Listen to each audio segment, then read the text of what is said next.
everybody that's been a mechanic kind of has their own way of doing things. So my way is not set in stone. If we got every mechanic in every shop in town, we might get, everyone may have a slightly different way to do things, and that doesn't mean one way is right or one way is wrong. So, and just in saying that, like when you guys go to change your tires, you may do it a different way than I do, and that's fine as long as we all accomplish the end result, and that's getting your flat fixed.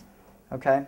So, that being said, we're going to go ahead and get this thing. The best way to do it when you are going to lube your chain at home, you may not have a work stand, and you may, but is to put it in the smallest, all the smallest rings. So you're going to drop everything into the small ring eventually.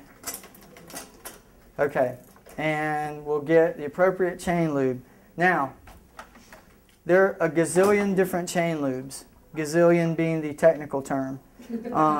There are wax-based lubes. There are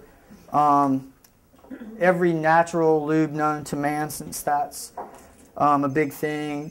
Finish Line has lubes. In fact, I brought other ones in the bag. There are,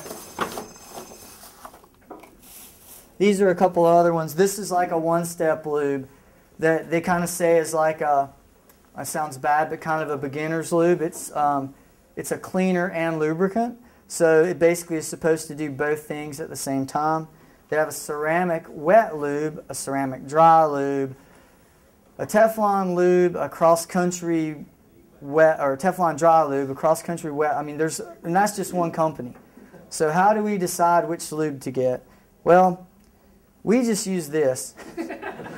But that doesn't mean that Travis and Josh don't use something different that they like better, because it's personal preference. It depends on conditions you ride in, how often you lube the chain, how often you clean it. There's a whole bunch of different factors. So you got to find the one that works for you.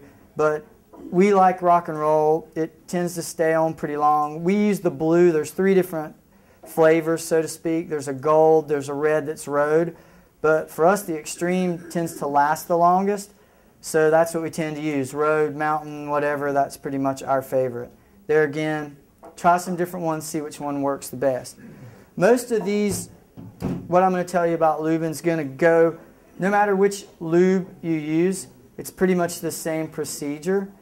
You want to make sure you wipe all the excess off. If you've got black gunk all over your drivetrain and you're lubing your chain, you're not wiping it down enough, because it shouldn't have black gunk on it. Now, if your leg hits your chain, you're probably going to get something on your leg, because there has to be some lubrication. But when you lube it, and we'll go ahead and just show you how to do it. And I'm going to try and do this from this side, which is probably going to be awkward. It's going to be real awkward. So I'm just going to take this and drip it on every link of the chain. Now, the other way you can do it is physically go one link at a time if you have lots of time. And you can do that, and that works great. But for time purposes, I always do it this way. Now, this stuff's pretty thin, so it's going to soak all the way through it in a matter of seconds. In fact, if I get enough on there, it should start dripping on the chainstay. And you want to get enough to coat it thoroughly. Now, the thing we're actually lubing is not these outer plates, okay? What we want to lube is the actual bushing that's in there. That's what makes your chain squeak. So the plates don't really need lube, so to speak. I mean, they're going to have some on them, because this will dry and leave a coating on it. So once we get it on there, we're going to let it sit just a minute, and then we're going to take the old rag, underwear, or whatever you have that you use to wipe stuff down with, and I'm going to have to do it from this side, so some of you people may be blocked. But we're just going to hold the chain and just wipe the side plates clean. Okay? And this is a new bike, so there really isn't too much on there. A lot of this is basically they put this material on this like lubricant for shipping purposes, because everything's shipped across the ocean. So it's got a kind of a thick coating on it that if you ever notice your chain, if you put a chain on yourself, it's kind of gunky. So it's taking most of that stuff off. So you're just going to wipe it and make sure you get it nice and dry the side plates. And that's going to leave the lube on the inside where you need it. Everybody okay? That makes sense?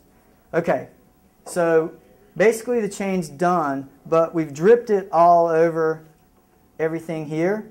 So best thing to do so what's ever left on here won't sling everywhere, shift it to the big ring, and you can wipe off that inner ring, and then shift up here, and you can wipe off the cassette back here. The other thing you don't want to do is lube your cassette. There is no reason to spray lube all over that cassette. I have never put lubrication on my cassette. Clean it, let it stay dry. Okay? Because all lube on this is going to do is pick up dirt and wear everything out quicker. One way you can tell if you need to lube your chain is, and this is going to be hard to see, but if you look at the chain and you got these little bushings in here, which are impossible to see probably from the back, if you notice that these things are super shiny and buffed looking like you've been polishing them, you need chain lube. They shouldn't look like that. These are brand new chain pieces and they're not buffed and shiny. What's happened is there's no lube on the bushing, so as it runs over the cog, it's just polishing them up nice and shiny.